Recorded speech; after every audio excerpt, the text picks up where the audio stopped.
আল্লাহর ভয়ে হযরত আবু বকর রাদিয়াল্লাহু তাআলা আনহুর অনুভূতি ছিল এমন যে একবার তিনি একটি পাখিকে গাছের ডালের উপর বসা দেখে বলেছিলেন, হে পাখি, তুমি কতই না সৌভাগ্যবান। আল্লাহর কসম, আমি যদি তোমার মতো হতাম। তুমি গাছের উপর বসো, ফল খাও, তারপর যেখানে ইচ্ছা সেখানে উড়ে যাও, তোমার কোনো হিসেব নেই, আযাবও নেই। হায়, আমি যদি রাস্তার ধারের একটি গাছ হতাম আর সেই জায়গা দিয়ে একটি উট আসতো, আমাকে মুখ দিয়ে চিবাতো, হজম করত, অতঃপর বিষ্ঠা হিসেবে বের করে ফেলে দিত। হায়, আমি যদি মানুষ না হতাম। হযরত ওমর ফারুক রাদিয়াল্লাহু তাআলা আনহু খলিফা হওয়ার আগেও তিনি গরিব দুঃখীদের খোঁজ খবর রাখতেন, তাদের পাশে এসে দাঁড়াতেন। গরিব দুঃখীদের খোঁজ খবর নেওয়ার জন্য, তাদের দুঃখ কষ্ট দূর করার জন্য হযরত ওমর রাদিয়াল্লাহু তাআলা আনহু রাতের গভীরে মহল্লায় মহল্লায় ঘুরে বেড়াতেন একাকী। ঘুরতে ঘুরতে একবার তিনি মদিনার এক প্রান্তে এসে পৌঁছলেন। সেই এলাকার একপাশে থাকেন এক অসহায় বুড়ি। বুড়ির দিন কাটতো খুব দুঃখ কষ্টে। হযরত ওমর রাদিয়াল্লাহু তাআলা আনহু বুড়ির দুঃখের কথা জেনে অস্থির হয়ে পড়লেন। তাকে সাহায্য করার জন্য তিনি সিদ্ধান্ত নিলেন। ভাবলেন নিজের হাতেই তিনি এই বুড়িকে সাহায্য করবেন। এর পরের দিন হযরত ওমর রাদিয়াল্লাহু তাআলা আনহু একাকী চলে গেলেন বুড়ির বাড়িতে। বুড়ির সাথে দেখা করলেন, তাকে যথেষ্ট সাহায্য করার চেষ্টা করলেন। এভাবে কয়েকদিন ওমর ফারুক রাদিয়াল্লাহু তাআলা আনহু তার বাড়িতে আসা যাওয়া করতেন আর তাকে সাহায্য করতে লাগলেন। একদিন তিনি বুড়ির বাড়িতে এসে শুনলেন কেউ একজন এসে বুড়িকে সাহায্য সহযোগিতা করে বুড়ির কষ্ট দূর করে দিয়ে গেছেন। অবাক হলেন হযরত ওমর রাদিয়াল্লাহু তাআলা আনহু। বড় আশ্চর্যের কথা, কে সেই ব্যক্তি যিনি উমরের প্রতিদ্বন্দ্বী হতে চান? সে কোন ব্যক্তি যিনি মানুষের সেবায় উমরকে পরাজিত করেন? তাকে দেখার জন্য অস্থির হয়ে পড়লেন হযরত উমর রাদিয়াল্লাহু তাআলা আনহু। যে করেই হোক তাকে খুঁজে বের করতেই হবে, ভাবলেন তিনি। প্রতিদিন তিনি বুড়ির বাড়ির এক কোণে লুকিয়ে দেখার চেষ্টা করেন যে কে সেই ব্যক্তি। চেষ্টা করেন সেই ব্যক্তিকে খুঁজে বের করতে। এভাবেই কেটে যায় সময়, কেটে যায় প্রহর, কিন্তু পান না তার প্রার্থিত সেই ব্যক্তিকে। আর কত অপেক্ষা করতে হবে, তিনি ভাবেন। এক রাতে লুকিয়ে আছেন হযরত ওমর রাদিয়াল্লাহু তাআলা আনহু। একটু পরেই তিনি দেখলেন একজন ব্যক্তি এলেন বুড়ির বাড়িতে। বুড়ির কাছে গিয়ে তিনি সাহায্যের হাত বাড়িয়ে দিলেন। বুড়ি খুব খুশি হলেন। হযরত ওমর রাদিয়াল্লাহু তাআলা আনহু খুব ভালো করে তাকিয়ে দেখছেন। দেখলেন যিনি বুড়ির দিকে সাহায্যের হাত বাড়িয়ে দিয়েছেন তিনি আর কেউ নন, হযরত আবু বকর রাদিয়াল্লাহু তাআলা আনহু। দুই প্রতিদ্বন্দ্বীর মুখোমুখি সাক্ষাৎ হলে দুজনেই হেসে উঠলেন। ওমর রাদিয়াল্লাহু তাআলা আনহু বললেন, আল্লাহর দরবারে হাজার শুকর যে স্বয়ং খলিফা ছাড়া আমি আর অন্য কারো কাছে নেক কাজের দিক দিয়ে পরাজিত হইনি। এই হলেন প্রথম খলিফা হযরত আবু বকর রাদিয়াল্লাহু তাআলা আনহু। একদিন ভর দুপুরে রাসূলুল্লাহ সাল্লাল্লাহু আলাইহি ওয়াসাল্লাম আবু বকর রাদিয়াল্লাহু তাআলা আনহু এর বাড়িতে এসে দরজায় নক দিলেন। আবু বকর রাদিয়াল্লাহু তাআলা আনহু তখনই বুঝতে পেরেছিলেন হয়তো গুরুত্বপূর্ণ কিছু বা অস্বাভাবিক কোনো কিছু ঘটতে চলেছে। কারণ রাসূলুল্লাহ সাল্লাল্লাহু আলাইহি ওয়াসাল্লাম এই সময় আগে কখনো আবু বকরের বাড়িতে আসেননি। তিনি সাধারণত সকালে বা সন্ধ্যায় তার বাড়িতে আসতেন। আবু বকর রাদিয়াল্লাহু তাআলা আনহু তখন দরজা খুললেন। রাসূলুল্লাহ সাল্লাল্লাহু আলাইহি ওয়াসাল্লাম তাকে জানালেন যে আল্লাহ তাকে মদিনায় হিজরত করার জন্য অনুমতি দিয়েছেন। আবু বকর জিজ্ঞাসা করলেন, ইয়া রাসূলুল্লাহ, আমিও কি আপনার সাথে যেতে পারবো? রাসূলুল্লাহ সাল্লাল্লাহু আলাইহি ওয়াসাল্লাম বললেন, হ্যাঁ অবশ্যই, তুমি আমার সাথে যাবে। আনন্দে আবু বকর রাদিয়াল্লাহু তাআলা আনহু তখন কেঁদে ফেললেন। রাসূলুল্লাহ সাল্লাল্লাহু আলাইহি ওয়াসাল্লামের সঙ্গী হবেন এটাই ছিল তার আনন্দ, অথচ হিজরতের কাজটি ছিল অত্যন্ত বিপজ্জনক, ধরা পড়লে মৃত্যু নিশ্চিত। আগে আবু বকর রাদিয়াল্লাহু তাআলা আনহু হিজরতের জন্য দুইটা উট তৈরি করে রেখেছিলেন। এর আগে রাসূলুল্লাহ সাল্লাল্লাহু আলাইহি ওয়াসাল্লাম তাকে হিজরতের অনুমতি দেননি, অপেক্ষা করতে বলেছিলেন। সে রাতেই তারা বেরিয়ে পড়লেন মদিনার পথে। মক্কার অদূরে সাওর পাহাড়ের গুহায় আশ্রয় নিলেন। সাথে ছিল আবু বকরের কন্যা আসমার বেঁধে দেওয়া কিছু খাবার। টানা 3 দিন তারা ওই গুহায় থাকলেন। রাত্রে আবু বকরের ছেলে খাবার নিয়ে সেখানে যেতেন এবং মক্কার সব খবর দিতেন। এদিকে কুরাইশরা প্রতিদিন চারদিকে তাদের দুজনকে খুঁজে যাচ্ছে। খুঁজতে খুঁজতে তারা এক পর্যায়ে সাওর গুহার খুব কাছে এসে পড়ল। এমনই কাছে এসে পড়ল যে মক্কার মুশরিকরা নিচের দিকে তাকালে তাদের দেখে ফেলত। আবু বকর রাদিয়াল্লাহু তাআলা আনহু তখন চিন্তায় অস্থির হয়ে বললেন, ইয়া রাসূলুল্লাহ, আমাদের তো কিছুই করার নেই, এবার মনে হয় আমরা ধরা পড়ে যাব। তাছাড়া আমরা মাত্র 2 জন। রাসূলুল্লাহ সাল্লাল্লাহু আলাইহি ওয়াসাল্লাম বললেন, না, তুমি ভুল বলেছ, আমরা 3 জন, আল্লাহ আমাদের সাথে আছেন। অবশেষে সত্যিই কুরাইশরা তাদের দুজনকে খুঁজে পায়নি, বরং ফিরে গেল। কুরআনের সূরা তাওবার 40 নম্বর আয়াতে এই ঘটনার উল্লেখ রয়েছে, যেখানে আল্লাহ তাআলা আবু বকরকে সাহিব বা সাথী হিসেবে বর্ণনা করেছেন। এরপর তারা একজন বিশ্বস্ত পথ প্রদর্শক নিয়ে যাত্রা করলেন মদিনার পথে। পথে কেউ রাসূলুল্লাহ সাল্লাল্লাহু আলাইহি ওয়াসাল্লামের পরিচয় জিজ্ঞাসা করলে আবু বকর বলেছেন, ইনি আমার পথ প্রদর্শক। তার এই কথায় কোনো মিথ্যা ছিল না, কারণ রাসূলুল্লাহ সাল্লাল্লাহু আলাইহি ওয়াসাল্লাম আমাদের সকলের দুনিয়া ও আখিরাতের পথ প্রদর্শক। হিজরতের দিনগুলোতে আবু বকর রাদিয়াল্লাহু তাআলা আনহু ছিলেন রাসূলুল্লাহ সাল্লাল্লাহু আলাইহি ওয়াসাল্লামের ঘনিষ্ঠ বন্ধু। আবু বকরের দ্বীনের জ্ঞান ও বুঝ অন্য সকলের চেয়ে বেশি ও পূর্ণ হওয়ার কারণ এটাই। মসজিদে নববীতে একদিন ফজরের সালাত শেষ হয়েছে। সাহাবীগণকে রাসূলুল্লাহ সাল্লাল্লাহু আলাইহি ওয়াসাল্লাম একসাথে করে জিজ্ঞেস করলেন, তোমাদের মধ্যে আজকে রোজা রেখেছে? হযরত আবু বকর রাদিয়াল্লাহু তাআলা আনহু উত্তর দিয়ে বললেন, ইয়া রাসূলুল্লাহ, আমি রোজা রেখেছি। নবীজি আবার প্রশ্ন করলেন, তোমাদের মধ্যে কে ক্ষুধার্তকে খাবার খাইয়েছে? আবু বকর আবার উত্তর দিলেন, ইয়া রাসূলুল্লাহ, আমি ক্ষুধার্তকে খাবার খাইয়েছি। নবীজি আবার প্রশ্ন করলেন, তোমাদের মধ্যে কে রোগী দেখতে গিয়েছে? তখনও আবু বকর রাদিয়াল্লাহু তাআলা আনহু আবার উত্তর দিয়ে বললেন, ইয়া রাসূলুল্লাহ, আমি রোগী দেখতে গিয়েছি। রাসূলুল্লাহ সাল্লাল্লাহু আলাইহি ওয়াসাল্লাম বললেন, একজন মানুষের মাঝে এতগুলো ভালো গুণ একত্রিত হতে পারে না, সে জান্নাতি হওয়া ছাড়া। ইসলামের জন্য আবু বকর রাদিয়াল্লাহু তাআলা আনহু তার সমস্ত সম্পদ বিলিয়ে দিয়েছিলেন। তা ছিল 40,000 দিনার বা দিরহাম। কুরাইশদের যেসব দাস-দাসী ইসলাম গ্রহণের কারণে নির্যাতিত হচ্ছিল, আবু বকর রাদিয়াল্লাহু তাআলা আনহু তার অর্থ দিয়ে তাদেরকে মুক্ত করেছিলেন। এদেরই একজন হলেন হযরত বেলাল রাদিয়াল্লাহু তাআলা আনহু, যিনি ছিলেন ইসলামের প্রথম মুয়াজ্জিন। হযরত বেলাল রাদিয়াল্লাহু তাআলা আনহু বনু জুমা গোত্রের উমাইয়ার একজন দাস ছিলেন। উমাইয়া ইবনে খালাফ প্রচন্ড উত্তপ্ত দুপুরে তাকে মক্কার মরুভূমিতে নিয়ে চিৎ করে শুইয়ে দিত। অতঃপর তার বুকের উপর বিশাল বিশাল পাথর চাপা দিয়ে রেখে দিত, আর তাকে বলা হতো, মুহাম্মদকে অস্বীকার করো অথবা তোমাকে সারা জীবন এভাবেই নির্যাতন ভোগ করতে হবে। কিন্তু তিনি কেবল উচ্চারণ করতেন, আহাদ আহাদ, আল্লাহ এক, আল্লাহ এক। এভাবে নির্যাতন ভোগ করার সময় যখন তিনি আহাদ আহাদ উচ্চারণ করতেন, তখন মাঝে মাঝে ওয়ারাক ইবনে নওফেল তার কাছ দিয়ে যেতেন। বেলালের এই কথা শুনে ওয়ারাক ইবনে নওফেলও সাথে সাথে বলতেন, আল্লাহর শপথ হে বেলাল, সত্যিই আল্লাহ এক, আল্লাহ এক। এরপর ওয়ারাক ইবনে নওফেল উমাইয়া ও বেলালকে নির্যাতনকারী অন্যান্যদের কাছে গিয়ে বলতেন, এই বেলাল হযরত মুহাম্মদ সাল্লাল্লাহু আলাইহি ওয়াসাল্লামের প্রতি ঈমান এনেছে, আর এই কারণেই কি তোমরা তাকে মেরে ফেলবে? যদি তোমরা এমনটা করে থাকো, তাহলে আমি মনে করব বেলাল যে আদর্শ গ্রহণ করেছে তা 100% সত্যি। আমি তাকে অবশ্যই মহাপূর্ণবান মনে করব এবং তার পদধূলি নেব। একদিন হযরত বেলাল রাদিয়াল্লাহু তাআলা আনহুকে চরম নির্যাতন করার সময় তার সামনে দিয়ে আবু বকর রাদিয়াল্লাহু তাআলা আনহু যাচ্ছিলেন। তিনি দেখলেন বেলালের উপর খুব নারকীয়ভাবে নির্যাতন চালানো হচ্ছে। তিনি উমাইয়াকে বললেন, এই অসহায় মানুষটাকে নির্যাতন করতে তোমার কি একটুও আল্লাহর ভয় হয় না? আর কতদিন এভাবে অমানসিক নির্যাতন চালাবে? উমাইয়া বলল, তুমিই তো তাকে খারাপ করেছো। তোমার ইসলাম গ্রহণ দেখেই সে ইসলাম গ্রহণ করলো। এখন তুমি এই অবস্থা থেকে তাকে মুক্তি দাও। আবু বকর বললেন, ঠিক আছে, আমি তাই করব। আমার কাছে বেলালের চেয়েও তাগড়া ও শক্তিশালী একটা ছেলে আছে, সে তোমার ধর্মের অনুসারী। বেলালের বদলে তুমি তাকে নিয়ে যাও আর বেলালকে এই নিষ্পেষণ থেকে মুক্ত করে দাও, আমি তাকে দিয়ে দিব। উমাইয়া বলল, ঠিক আছে, আমি রাজি। এভাবে আবু বকর রাদিয়াল্লাহু তাআলা আনহু তার অর্থের বিনিময়ে আরেকটি দাসী কিনে উমাইয়ার তীব্র নির্যাতন থেকে হযরত বেলাল রাদিয়াল্লাহু তাআলা আনহুকে মুক্ত করে দিলেন। তিনি আরো 2 জন দাসীকে মুক্ত করেন। তাদের মনিব তাদেরকে আটা দিয়ে কোথাও পাঠাচ্ছিল আর বলছিল, আল্লাহর শপথ, তোদেরকে আমি কখনো মুক্ত করব না। তখন আবু বকর রাদিয়াল্লাহু তাআলা আনহু সেই জায়গা দিয়ে যাচ্ছিলেন। তিনি কথাটা শোনা মাত্র বলে উঠলেন, হে অমুকের মা, তুমি শপথ ভঙ্গ করো আর এই অসহায় মানুষগুলোকে মুক্ত করে দাও।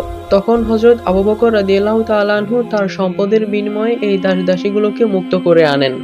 তায়েফ থেকে ফেরার পর এক রাত্রে আল্লাহর হুকুমে জিবরাইল আলাইহিস সালাম রাসূলুল্লাহ সাল্লাল্লাহু আলাইহি ওয়াসাল্লামকে কাবা থেকে মসজিদুল আকসায় নিয়ে গেলেন বুরাক নামের একটি বাহনের মাধ্যমে। সেখানে তিনি সকল নবীদের ইমাম হিসেবে 2 রাকাত সালাত আদায় করেন। তারপর তাকে নিয়ে যাওয়া হয় 7 আসমানের উপরে। প্রতি আসমানে বিভিন্ন নবী রাসূলের সাথে তার দেখা সাক্ষাৎ হয়। তারপর তাকে আল্লাহর কাছে নিয়ে যাওয়া হয়। সেখানে মুহাম্মদের উম্মতের উপর 5 ওয়াক্ত সালাত ফরজ করে দেওয়া হয়। তাকে জান্নাত ও জাহান্নাম দেখানো হয়। এই ঘটনাটি এমন একটি সময় ঘটে যখন রাসূলুল্লাহ সাল্লাল্লাহু আলাইহি ওয়াসাল্লামের সবচেয়ে বড় অভিভাবক চাচা আবু তালিব মারা গিয়েছেন এবং তার স্ত্রী খাদিজাও মারা গিয়েছেন। তখন মক্কাবাসীর অত্যাচার নির্যাতনও চরমে পৌঁছেছে। তায়েফবাসীর কাছেও তিনি কোন রকম সাহায্য তো পানই নেই, বরং রক্তাক্ত ও অপমানিত হয়ে ফিরে এসেছেন। এটা আল্লাহর পক্ষ থেকে তার রাসূলের জন্য মস্ত বড় একটা অনুগ্রহ ছিল, যা তার রাসূলের অন্তরকে প্রশান্ত ও শক্তিশালী করে তোলে। এর পরের দিন সকালে ঘটনাটি শুনে অনেকেরই মনে দ্বিধাদ্বন্দ্ব দেখা দিল। অনেক মুসলিমই অবিশ্বাস করে কাফির হয়ে গেল। আবু জেহেল গিয়ে আবু বকরকে জিজ্ঞাসা করল, তোমার নবী গত রাতে কাবা থেকে সালাত আদায় করে এক রাতেই জেরুজালেমের আল আকসা মসজিদে গিয়েছে, পুরো ৭ আসমান ঘুরে এসেছে, জান্নাত জাহান্নাম সব নাকি দেখে এসেছে, তারপর আবার সেই রাতেই মক্কায় ফিরে এসেছে। এটা কি তুমি বিশ্বাস করো? আবু বকর রাদিয়াল্লাহু তাআলা আনহু বললেন, এই কথা যদি আমার নবী মুহাম্মদ সাল্লাল্লাহু আলাইহি ওয়াসাল্লাম বলে থাকেন তাহলে অবশ্যই তিনি সত্য বলেছেন। আমি তো এর চেয়েও আশ্চর্য বিষয় বিশ্বাস করে ফেলেছি যে তার উপর আল্লাহর কাছ থেকে ওহী আসে। তারপর তিনি রাসূলুল্লাহ সাল্লাল্লাহু আলাইহি ওয়াসাল্লামের কাছে গিয়ে ব্যাপারটি সম্পর্কে জিজ্ঞাসা করলেন। যখন তিনি জানতে পারলেন যে সত্যিই রাসূলুল্লাহ সাল্লাল্লাহু আলাইহি ওয়াসাল্লামকে মহান আল্লাহ তাআলা বাইতুল মুকাদ্দাস ও সেখান থেকে নিজের কাছে নিয়ে গিয়েছিলেন, আবু বকর বললেন, ইয়া রাসূলুল্লাহ, আপনি ঠিকই বলেছেন। আমি সাক্ষ্য দিচ্ছি আপনি নিঃসন্দেহে আল্লাহর রাসূল। তখন রাসূলুল্লাহ সাল্লাল্লাহু আলাইহি ওয়াসাল্লাম বললেন, হে আবু বকর, তুমি শুধু আবু বকরই না, তুমি সিদ্দিক। এভাবেই আবু বকর সিদ্দিক হিসাবে খ্যাতি লাভ করলেন তিনি। নবী রাসূলদের পরেই সিদ্দিকের মর্যাদা। রাসূলুল্লাহ সাল্লাল্লাহু আলাইহি ওয়াসাল্লাম যদি কিছু বলে থাকেন তবে তা সত্যি। আবু বকরের কথা থেকে আমরা হাদিসের যাচাইয়ের এই মূলনীতিটা পাই। একবার রোমান সাম্রাজ্যের একজন খ্রিস্টান শাসক মুসলমানদের বিরুদ্ধে যুদ্ধ করার জন্য উঠে পড়ে লেগেছে।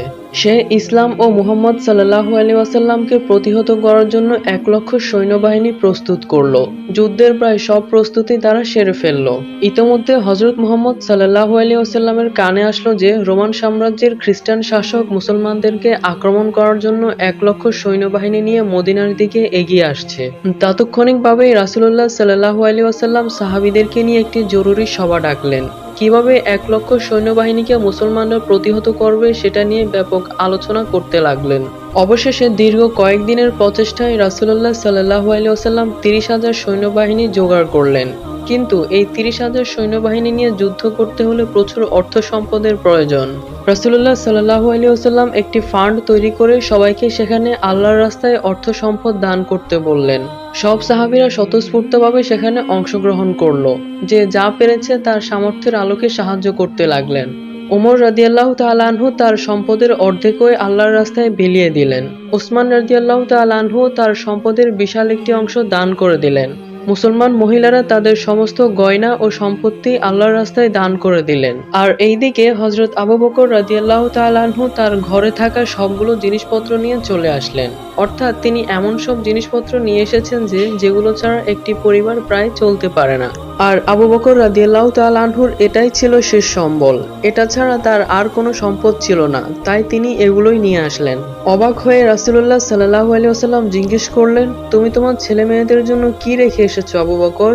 জবাবে আবু বকর রাদিয়াল্লাহু তাআলা আনহু বললেন, তাদের জন্য আমার আল্লাহ এবং আল্লাহর রাসূলই যথেষ্ট। আল্লাহু আকবার। হযরত খাদিজা রাদিয়াল্লাহু তাআলা আনহার ইন্তেকালের পর রাসূলুল্লাহ সাল্লাল্লাহু আলাইহি ওয়াসাল্লাম চরম দুঃসময় পার করছেন। এই সময়ে হযরত আবু বকর রাদিয়াল্লাহু তাআলা আনহু নিজের আদরের কন্যা হযরত আয়েশা রাদিয়াল্লাহু তাআলা আনহাকে বিয়ে দিয়ে দিলেন রাসূলুল্লাহ সাল্লাল্লাহু আলাইহি ওয়াসাল্লামের সাথে। হিজরতের পর প্রতিটি অভিযানে হযরত আবু বকর ছিলেন মুসলিম বাহিনীর পতাকাবাহী। নবীজি সাল্লাল্লাহু আলাইহি ওয়াসাল্লাম যখন প্রকাশ্যে ইসলামের দাওয়াত দেওয়া শুরু করলেন তখন হযরত আবু বকরের কাছে ছিল ৪০,০০০ দিরহাম। মুহূর্তেই তিনি তার এই বিপুল অর্থ ইসলামের জন্য বিলিয়ে দিলেন। তার অর্থ সম্পদ দিয়েই দাসের জীবন থেকে মুক্তি লাভ করে ইসলামের খেদমতে নিজেদেরকে উৎসর্গ করার সুযোগ পেয়েছিল হযরত বেলাল, খাব্বাব, আম্মার, আম্মারের মা সুমাইয়া, সুহাইব, আবু ফুকাইয়া সহ আরো অনেক দাস-দাসী। রাসূলুল্লাহ সাল্লাল্লাহু আলাইহি ওয়াসাল্লাম বলেছেন, আমি প্রতিটি মানুষের ইহসান পরিশোধ করেছি, কিন্তু আবু বকরের ইহসান সমূহ এমন যে তা পরিশোধ করতে আমি অক্ষম। তার প্রতিদান আল্লাহ দেবেন। তার অর্থ আমার উপকারে যেমন এসেছে অন্য কারো অর্থ তেমন আসেনি। হযরত আব্দুল্লাহ ইবনে ওমর রাদিয়াল্লাহু তাআলা আনহু বলেন, হযরত আবু বকর রাদিয়াল্লাহু তাআলা আনহু একবার রাসূলুল্লাহ সাল্লাল্লাহু আলাইহি ওয়াসাল্লামের সামনে উপস্থিত ছিলেন। এমন সময় কুরআনুল কারীমের এই আয়াতটি নাজিল হয়, মাইয়া আমালু সুআন ইউজযা বিহি ওয়ালা ইয়াজিদ লাহু মিন দুনিল্লাহি ওয়ালিয়্যান ওয়ালা নাসীরা।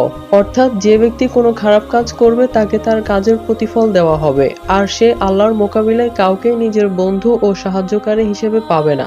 রাসূলুল্লাহ সাল্লাল্লাহু আলাইহি ওয়াসাল্লাম আয়াতটি হযরত আবু বকরের সামনে তেলাওয়াত করে শোনালেন। হযরত আবু বকর রাদিয়াল্লাহু তাআলা আনহু বললেন, হে আল্লাহর রাসূল, এই আয়াতটি শুনে আমার মনে হচ্ছে যে আমার মেরুদণ্ডই ভেঙে যাচ্ছে। আমি তো লুটিয়ে পড়ছি। আমার বাবা মা আপনার জন্য উৎসর্গ হোক। আমাদের মধ্যে এমন কেউ কি আছে যে কোনো খারাপ কাজ করেনি, আর আমাদের সবাইকে আমাদের মন্দ কাজের প্রতিফল দেওয়া হবে। এরপর রাসূলুল্লাহ সাল্লাল্লাহু আলাইহি ওয়াসাল্লাম বললেন, হে আবু বকর, তুমি ও তোমাদের ঈমানদার ভাইয়েরা দুনিয়াতেই মন্দ কাজের প্রতিফল ভোগ করবে। তোমরা যখন আল্লাহর সঙ্গে মিলিত হবে তখন তোমাদের কোনো গুনাহ থাকবে না।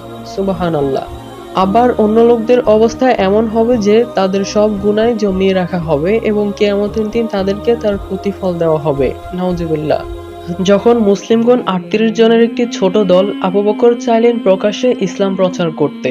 অনেক অনুরোধের পর রাসূলুল্লাহ সাল্লাল্লাহু আলাইহি ওয়াসাল্লাম রাজি হলেন। সকলে মিলে কাবায় প্রবেশ করলেন এবং বিভিন্ন কোণায় অবস্থান নিলেন। প্রথমেই আবু বকর উঠে দাঁড়ালেন। উপস্থিত লোকদের তিনি ইসলামের দিকে ডাক দিলেন। তিনিই প্রকাশ্যে আল্লাহ ও তার রাসূলের প্রতি আহ্বানকারীদের মধ্যে প্রথম। মুশরিকরা রেগে গিয়ে আবু বকর ও অন্যান্য মুসলিমদের উপর ঝাঁপিয়ে পড়ল। তারা এলোপাতাড়ি মারতে লাগলো আর পাথর ছুঁড়তে লাগলো। আবু বকর রাদিয়াল্লাহু তাআলা আনহুকে মেরে একেবারে শুইয়ে দিল। অচেতন অবস্থায় তখন তার পরিবারের লোকজন তাকে বাড়িতে নিয়ে যায়। রাতে জ্ঞান ফিরে এলে প্রথমেই তিনি জানতে চাইলেন, আমার নবী রাসূলুল্লাহ সাল্লাল্লাহু আলাইহি ওয়াসাল্লাম কেমন আছেন। তার মা খাবার নিয়ে এলেও তিনি খেলেন না। নিজ চোখে রাসূলুল্লাহ সাল্লাল্লাহু আলাইহি ওয়াসাল্লামের অবস্থা না দেখা পর্যন্ত তিনি খাবেন না বলে স্থির করলেন। তখন তাকে দারুল আরকামে রাসূলুল্লাহ সাল্লাল্লাহু আলাইহি ওয়াসাল্লামের কাছে নিয়ে যাওয়া হলো। তার অবস্থা দেখে তাকে বুকে জড়িয়ে ধরে রাসূলুল্লাহ সাল্লাল্লাহু আলাইহি ওয়াসাল্লাম কেঁদে ফেললেন। আবু বকর রাদিয়াল্লাহু তাআলা আনহু সম্পর্কে রাসূলুল্লাহ সাল্লাল্লাহু আলাইহি ওয়াসাল্লাম বলেছেন, আমি যাকে ইসলামের দাওয়াত দিয়েছি একমাত্র আবু বকর ছাড়া প্রত্যেকের মধ্যে কিছু না কিছু দ্বিধার ভাব লক্ষ্য করেছি। অর্থাৎ ইসলামের দাওয়াত যখন দেওয়া শুরু হলো তখন অনেকেই রাসূলুল্লাহ সাল্লাল্লাহু আলাইহি ওয়াসাল্লামকে এড়িয়ে চলতো। একমাত্র আবু বকরই প্রথম ব্যক্তি যিনি কোনো প্রশ্ন না করে, কোনো দ্বিধাদ্বন্দ্ব না রেখে রাসূলুল্লাহ সাল্লাল্লাহু আলাইহি ওয়াসাল্লামের দাওয়াতে সাড়া দিয়ে ইসলাম গ্রহণ করেছিলেন। পুরুষদের মধ্যে নবীজির সবচেয়ে বেশি ভালোবাসার পাত্র ছিলেন তিনি। তার সম্পর্কে কুরাইশদের একজন নেতৃস্থানীয় ব্যক্তি ইবনে আদ-দাগেনা একটি মন্তব্য করেছিলেন। বললেন, আবু বকর আত্মীয়তার সম্পর্ক রক্ষা করে, সৎ ও অভাবীদেরকে সহায়তা করে, বিপদে লোকজনকে সাহায্য করে এবং খুবই অতিথিপরায়ণ। ইসলামের প্রথম খলিফা হযরত আবু বকর রাদিয়াল্লাহু তাআলা আনহু, যিনি হযরত মুহাম্মদ সাল্লাল্লাহু আলাইহি ওয়াসাল্লামের প্রিয় একজন সাহাবী ছিলেন। প্রথম ইসলাম গ্রহণকারী হযরত আবু বকরই ইসলাম ধর্মের প্রথম খলিফা এবং হযরত মুহাম্মদ সাল্লাল্লাহু আলাইহি ওয়াসাল্লামের শ্বশুর। মক্কার বিখ্যাত কুরাইশ বংশে 573 খ্রিস্টাব্দে তিনি জন্মগ্রহণ করেন। ইসলাম গ্রহণ করার পর তিনি সিদ্দিক বা সত্যবাদী এবং আতিক বা দানশীল নামে পরিচিতি লাভ করেছিলেন। তিনি ব্যবসা করতেন এবং প্রচুর সম্পদের মালিক ছিলেন। তবে ইসলাম গ্রহণের পর তিনি তার সব সম্পদ ইসলামের জন্য বিলিয়ে দিলেন। আবু বকর রাদিয়াল্লাহু তাআলা আনহু ছিলেন ইসলামের এক জ্বলন্ত নক্ষত্র। তার শাসনামলে ইসলাম ও জনগণের জন্য তিনি যুদ্ধও করেছেন। আবু বকরের শাসনকাল 27 মাস অর্থাৎ 2 বছরের কিছু বেশি সময় স্থায়ী ছিল। এই সংক্ষিপ্ত সময়ের মধ্যে তাকে বেশ কিছু অস্থিতিশীলতার সম্মুখীন হতে হয় এবং তিনি তা সফলভাবে মোকাবেলা করেন। ছোট মেয়ে আয়েশাকে তিনি বাল্যকালে রাসূলুল্লাহ সাল্লাল্লাহু আলাইহি ওয়াসাল্লামের সাথে বিয়ে দিয়েছিলেন। তার অন্য 2 কন্যা আসমা ও উম্মে কুলসুমের বিয়ে হয় জান্নাতে সুসংবাদপ্রাপ্ত 2 সাহাবী জুবাইর ও তালহার সাথে, যারা একসাথে থাকতেন এবং একসাথে মারাও যান। জান্নাতের সুসংবাদপ্রাপ্ত 10 জন সাহাবীদের মধ্যে 5 জনই তার আহ্বানে সাড়া দিয়ে ইসলাম গ্রহণ করেন। খলিফা হওয়ার পরদিনই আবু বকর কাপড়ের ব্যাগ মাথায় নিয়ে বাজারের পথে রওনা হলেন। তিনি ছিলেন কাপড়ের ব্যবসায়ী, এতেই তার সংসার চলত। কিন্তু উম্মার প্রতি খিলাফতের দায়িত্ব পালনের কারণে ওমর রাদিয়াল্লাহু তাআলা আনহু তাকে ব্যবসার ব্যাপারে নিরুৎসাহিত করলেন। তিনি তাকে আবু উবাইদার কাছে নিয়ে গেলেন। বাইতুল মাল থেকে আবু বকরের জন্য প্রতিদিন অর্ধেক ভেড়া ও বাৎসরিক 2000 দিনার বেতন নির্ধারণ করা হলো। এছাড়া শীতের ও গ্রীষ্মের কাপড়। মিম্বারে দাঁড়িয়ে আবু বকর রাদিয়াল্লাহু তাআলা আনহু এই ব্যাপারে সবার সিদ্ধান্ত নিলেন। তাদের খাবার ছিল রুটি, মাংস, আর তিনি ছিলেন অত্যন্ত অতিথিপরায়ণ। মৃত্যুর সময় তিনি যা রেখে গিয়েছিলেন তা হচ্ছে একটি দাস, একটি গামলা, একটি চাদর। তা তিনি পরবর্তী খলিফাকে ফিরিয়ে দিতে নির্দেশ দিয়েছিলেন। আর তার যা কিছু সম্পত্তি ছিল তা বিক্রি করে বাইতুল মাল থেকে যা নিয়েছিলেন তা ফেরত দিতে বলে গিয়েছিলেন। অর্থাৎ তার 2 বছরের শাসনামলে তিনি রাষ্ট্রের কাছ থেকে যত সুযোগ সুবিধা নিয়েছেন, মৃত্যুর পরে তিনি সব ফিরিয়ে দিয়েছেন। ওমর রাদিয়াল্লাহু তাআলা আনহু কেঁদে কেঁদে বলেছিলেন, আবু বকর তার পরবর্তীদের জন্য কঠিন দৃষ্টান্ত রেখে গেলেন।